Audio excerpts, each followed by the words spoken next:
Have a nice morning to all of you. आज 3 सितंबर सन 2024 है और 3 सितंबर 2024 से बनने वाले महत्वपूर्ण प्रश्न आज के वीडियो में मैं आपको बताऊंगा। दोस्तों, यदि किसी पत्र पे कोई एड्रेस ना हो, कोई पता ना हो, तो वह पत्र कभी भी अपने निर्धारित स्थान पे नहीं पहुंच सकता है। आपका जीवन एक पत्र है और इस जीवन में यदि कोई टारगेट ना हो, यदि कोई लक्ष्य ना हो, तो आपके जीवन का कोई उद्देश्य नहीं है। सबसे पहला उद्देश्य होना चाहिए, आपको अपने जीवन का एक लक्ष्य बनाइए और उस लक्ष्य को प्राप्त करने के लिए पूरा जोर लगा दीजिए, पूरा जो है मनोयोग लगा दीजिए, पूरी एकाग्रता के साथ उस लक्ष्य की प्राप्ति के लिए समर्पित हो जाइए। निश्चित रूप से आप सफल होंगे। आज की वीडियो में 3 सितंबर से बनने वाले महत्वपूर्ण प्रश्न मैं आपको लेके आया हूँ। इस वीडियो का जो सॉल्यूशन PDF है वो आपको टेलीग्राम चैनल पर मिल जाएगा, वहाँ से आप डाउनलोड कर सकते हैं। इसके अलावा आप मुझे व्हाट्सअप चैनल या फिर इंस्टाग्राम मुझे फॉलो करिए, सबके लिंक डिस्क्रिप्शन बॉक्स में आपको मिल जाएंगे। आइए शुभारंभ करते हैं आज के इस सेशन का। देखिए, प्रश्न संख्या 1 की बात करिएगा। यहाँ पे आपका दिया गया है, हाल ही में चर्चा में रहा प्रोजेक्ट नमन का संबंध किससे है? प्रोजेक्ट नमन किस मंत्रालय से संबंधित है? महिला एवं बाल विकास मंत्रालय, परिवार एवं स्वास्थ्य मंत्रालय, भारतीय सेना या फिर गृह मंत्रालय? तो प्रोजेक्ट नमन किससे रिलेटेड है? पहले मैं इस प्रश्न का उत्तर बताता हूं और इसके बारे में कुछ महत्वपूर्ण चीज़ें हैं जो आपसे पूछी जाती हैं, वो मैं आपको बताता हूं। इस प्रश्न का जो सही उत्तर होगा, प्रोजेक्ट नमन का संबंध किससे है? ऑप्शन सी, यह प्रोजेक्ट भारतीय सेना से रिलेटेड है। क्या है इसके बारे में कुछ चीज़ें, इनको देखिएगा। भारतीय सेना का प्रोजेक्ट नमन डिफेंस पेंशनर्स, वेटनर और उनके परिवारों की मदद के लिए डिजाइन किया गया है। प्रोजेक्ट नमन स्पर्श यानी system for pension administration digital pension प्रणाली के कार्यान्वयन पर आधारित होगी, जो डिफेंस पेंशनर्स के लिए पेंशन संबंधी प्रक्रियाओं को सुगम बनाएगी। तो प्रश्न का उत्तर, प्रोजेक्ट नमन का संबंध किससे है? भारतीय सेना के द्वारा लॉन्च किया गया ये एप्लीकेशन है। नेक्स्ट, अगला क्वेश्चन आपका है, हाल ही में किस अंतर्राष्ट्रीय हवाई अड्डे को भारत का सर्वश्रेष्ठ हवाई अड्डा घोषित किया गया? लाल बहादुर शास्त्री एयरपोर्ट बाबतपुर वाराणसी, इंदिरा गांधी अंतर्राष्ट्रीय हवाई अड्डा नई दिल्ली, राजीव गांधी अंतर्राष्ट्रीय हवाई अड्डा हैदराबाद या नेताजी सुभाष चंद्र बोस अंतर्राष्ट्रीय हवाई अड्डा कोलकाता? किस अंतर्राष्ट्रीय हवाई अड्डे को सर्वश्रेष्ठ पुरस्कार सम्मानित किया गया है? इस प्रश्न का जो उत्तर होगा वो होगा ऑप्शन सी, राजीव गांधी अंतर्राष्ट्रीय हवाई अड्डा, जो कि तेलंगाना की राजधानी हैदराबाद में स्थित है। इसे भारत का सर्वश्रेष्ठ हवाई अड्डा घोषित किया गया है। नेक्स्ट, अगला क्वेश्चन है, हाल ही में लॉन्च किया गया सी बॉक्स पोर्टल का संबंध किस मंत्रालय से है? ऐसे पोर्टल एग्जाम में आपसे बनते हैं, इनको आप जरूर नोट करिएगा। सी बॉक्स पोर्टल का संबंध किससे है? तो इस प्रश्न का जो सही उत्तर आपका होगा ऑप्शन ए, महिला एवं बाल विकास मंत्रालय के द्वारा यह पोर्टल लॉन्च किया गया है और इसका उद्देश्य महिलाओं की सुरक्षा से संबंधित है। देखिए, 29 अगस्त 2024 को महिला एवं बाल विकास मंत्री अन्नपूर्णा देवी ने इस पोर्टल का शुभारंभ किया। सी बॉक्स पोर्टल कार्यस्थल पर महिलाओं के यौन उत्पीड़न की शिकायतों की निगरानी और पंजीकरण के उद्देश्य से निर्धारित किया गया एक केंद्रीकृत पोर्टल है। तो सी बॉक्स पोर्टल का संबंध किससे है? महिला एवं बाल विकास मंत्रालय से। और किसने इसका लॉन्च किया है? तो 29 अगस्त सन 2024 को महिला एवं बाल विकास मंत्री अन्नपूर्णा देवी के द्वारा इसका शुभारंभ किया गया था। नेक्स्ट, हाल ही में 61वीं राष्ट्रीय शतरंज चैंपियनशिप का आयोजन कहाँ पर किया गया? लखनऊ उत्तर प्रदेश, नई दिल्ली, कोलकाता या फिर गुरुग्राम?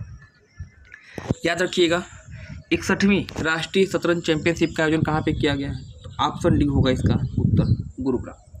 आज की डेट में इसे आप गुरुग्राम कहते हैं और कुछ समय पहले इसका जो नाम था, लगभग 8 से 10 साल पहले इसे गुड़गांव के नाम से जाना जाता था। यह हरियाणा में स्थित है। इस चैंपियनशिप के जो विजेता हैं कार्तिक वेंकटरमन है, इनको भी आपको ध्यान रखना होगा। गुड़गांव की बात हो रही है या गुरुग्राम की बात हो रही है, याद रखिएगा, एक संगठन है जिसे आप कहते हैं ISO यानी अंतर्राष्ट्रीय सौर ऊर्जा गठबंधन। विश्व का एकमात्र ऐसा अंतर्राष्ट्रीय संगठन जिसका मुख्यालय भारत में है और वह आपका क्या है? International solar alliance. कई बार एग्जाम में पूछा गया है यानी अंतर्राष्ट्रीय सौर ऊर्जा गठबंधन मुख्यालय कहाँ पे होगा? गुड़गांव, हरियाणा में। नेक्स्ट अगला क्वेश्चन जो आपका है, हाल ही में कौन सा देश सांसान नामक चक्रवाती तूफान से प्रभावित हुआ? कौन सा देश सांसान नामक चक्रवाती तूफान से प्रभावित हुआ है? फिलीपींस, जापान, क्यूबा या फिर हैती? तो सांसान चक्रवाती तूफान कहाँ आया था? तो इसका प्रश्न जो है प्रशांत महासागर में आया था। प्रशांत महासागर के पश्चिमी तट पर, और प्रशांत महासागर के पश्चिमी तट पर आपका कौन सा देश पड़ता है? तो इसका जो सही उत्तर हो जाएगा जापान, ऑप्शन बी। सांसान नामक चक्रवाती तूफान से कौन सा देश प्रभावित हुआ? जापान। देखिए जापान की बहुत बात हो रही है, तो जापान, ये रहा आपका जापान। जापान की अगर राजधानी की बात करिएगा तो जापान की राजधानी टोक्यो। जापान के प्रधानमंत्री फ्यूमियो कासिदो हैं। और अगर बात करिए जापान में सबसे अधिक भूकंप और ज्वालामुखी घटनाएं होती हैं, और यही कारण है कि जापान को आपने ज्वालामुखियों का देश भी कहा है। जापान के मूल निवासी आइनो के नाम से जाने जाते हैं। और याद रखिएगा जापान विश्व का दूसरा सबसे बड़ा द्वीप समूह है जो प्रशांत महासागर के पश्चिमी तट पर स्थित है। विश्व का सबसे बड़ा द्वीप समूह कहाँ पर है और उसका नाम क्या है, आप मुझे कमेंट सेक्शन में कमेंट करके बताएंगे। फिलहाल प्रश्न का उत्तर सांसान नामक चक्रवाती तूफान, जापान आपका उत्तर हो जाएगा। प्रश्न संख्या अगर मैं यहाँ पे बात करूँ, अगला प्रश्न जो आपका है, हाल ही में किस देश ने सैफ अंडर-20 चैंपियनशिप फुटबॉल जीता है? नेपाल, मालदीव, भारत या फिर बांग्लादेश? सैफ अंडर-20 चैंपियनशिप फुटबॉल का आयोजन कहाँ किया गया था? वह तो आपको नेपाल में हुआ था। और इसे जीता किसने है? तो ऑप्शन डी बता दीजिएगा, बांग्लादेश।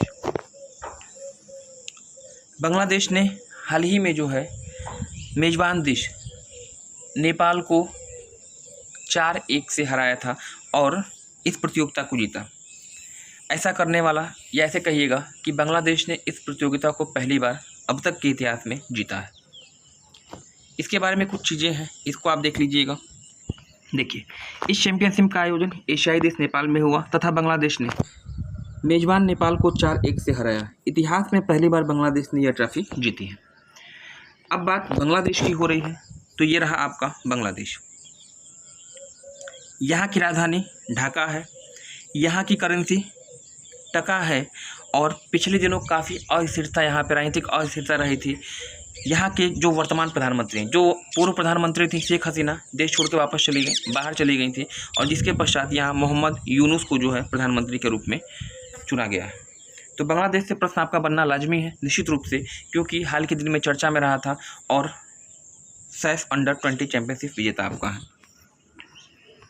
अगला क्वेश्चन, आगामी अक्टूबर माह में संघाई सहयोग संगठन SCO की बैठक की मेजबानी किस देश के द्वारा की जाएगी? संघाई सहयोग संगठन SCO पिछले वर्ष काफ़ी चर्चा में रहा था और निश्चित रूप से अब की बार भी यहाँ से प्रश्न बनना चाहिए। संघाई सहयोग संगठन SCO की बैठक की मेजबानी करने वाला देश कौन है? भारत, मालदीव, उज्बेकिस्तान या फिर पाकिस्तान? इस प्रश्न का जो सही उत्तर है ऑप्शन डी, पड़ोसी देश पाकिस्तान। पाकिस्तान में अक्टूबर महीने में SCO यानी संघाई सहयोग संगठन की बैठक होगी, और इसके लिए पाकिस्तान के द्वारा या इस्लामाबाद के द्वारा प्रधानमंत्री श्री नरेंद्र मोदी को निमंत्रण भेजा गया है। इसके बारे में कुछ फैक्ट है, इसको देख लिया जाए। देखिए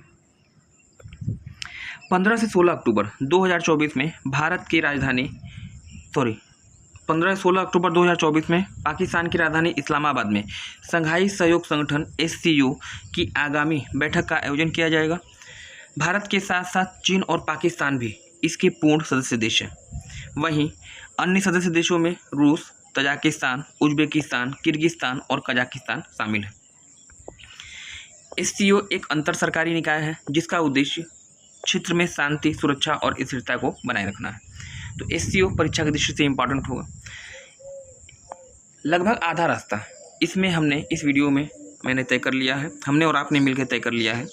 और जो इस वीडियो का PDF लिंक होगा, सॉल्यूशन PDF होगा, मैं आपको टेलीग्राम चैनल पे उपलब्ध करा दूंगा। टेलीग्राम चैनल, इसके अलावा आप मुझे व्हाट्सअप और फेसबुक पेज पे फॉलो कर सकते हैं। दोनों का लिंक मैंने आपको डिस्क्रिप्शन बॉक्स में दे रखा है। नेक्स्ट अगला प्रश्न, निम्नलिखित में से कौन अफ्रीका महाद्वीप की सबसे ऊंची पर्वत चोटी किलिमंजारो पर सबसे कम उम्र में चढ़ने वाले एशियाई बने? 4 व्यक्तियों का नाम है। अफ्रीका महाद्वीप की सबसे ऊंची पर्वत चोटी किलिमंजारो पर चढ़ने वाले सबसे कम उम्र के एशियाई कौन बने हैं, वो आपसे पूछा गया। इस प्रश्न का जो सही उत्तर है वह होगा ऑप्शन यहाँ पे डी, राइट, तेगबीर सिंह। इनका संबंध रोपण से है, पंजाब से, और अगस्त महीने में इन्होंने किलिमंजारो पे चढ़ाई की और सबसे कम उम्र में चढ़ने वाले यह एशियाई होंगे, तेगबीर सिंह। अब किलिमंजारो की बात हो रही है तो माउंट किलिमंजारो किस देश में स्थित है, आप बताइएगा। तंजानिया। तंजानिया में इसकी लोकेशन है और यह अफ्रीका महाद्वीप की सबसे ऊंची पर्वत चोटी है। यह एक मृत ज्वालामुखी का उदाहरण है। कल का उत्तर जो मैंने कल आपसे पूछा था यहाँ पे, हाल ही में किस संस्थान ने डेटा प्रबंधन के लिए निवाहिका वेब पोर्टल लॉन्च किया है? निवाहिका वेब पोर्टल का शुभारंभ किसके द्वारा किया गया है, किस संस्थान के द्वारा किया गया है? तो राष्ट्रीय प्रौद्योगिकी संस्थान कालीकट, राष्ट्रीय प्रबंधन संस्थान पटना, IIT दिल्ली या फिर IIT मुंबई। इस प्रश्न का जो सही उत्तर हो जाएगा वह तो हो जाएगा आपका ए, राष्ट्रीय प्रौद्योगिकी संस्थान कालीकट। और कालीकट कहाँ पड़ता है? केरल में। निवाहिका पोर्टल लॉन्च करने वाला संस्थान कालीकट। इस प्रश्न का उत्तर आपने दिया है, निश्चित रूप से अच्छा लगा। और इसी तरह से जो है आज के सेशन का जो प्रश्न आपका है, आपके लिए आज का प्रश्न, लता मंगेशकर पुरस्कार किस राज्य सरकार के द्वारा प्रदान किया जाता है? उत्तर प्रदेश, गुजरात, मध्य प्रदेश या फिर राजस्थान? इस प्रश्न का उत्तर आप मुझे कमेंट सेक्शन में कमेंट कीजिएगा। वीडियो का PDF लिंक या सॉल्यूशन PDF जो है वो आपको टेलीग्राम और व्हाट्सएप ग्रुप में भेज दिया जाएगा, आप मुझे वहाँ ज्वाइन कर सकते हैं। Thanks for joining me. Okay, मिलते हैं अगली क्लास में।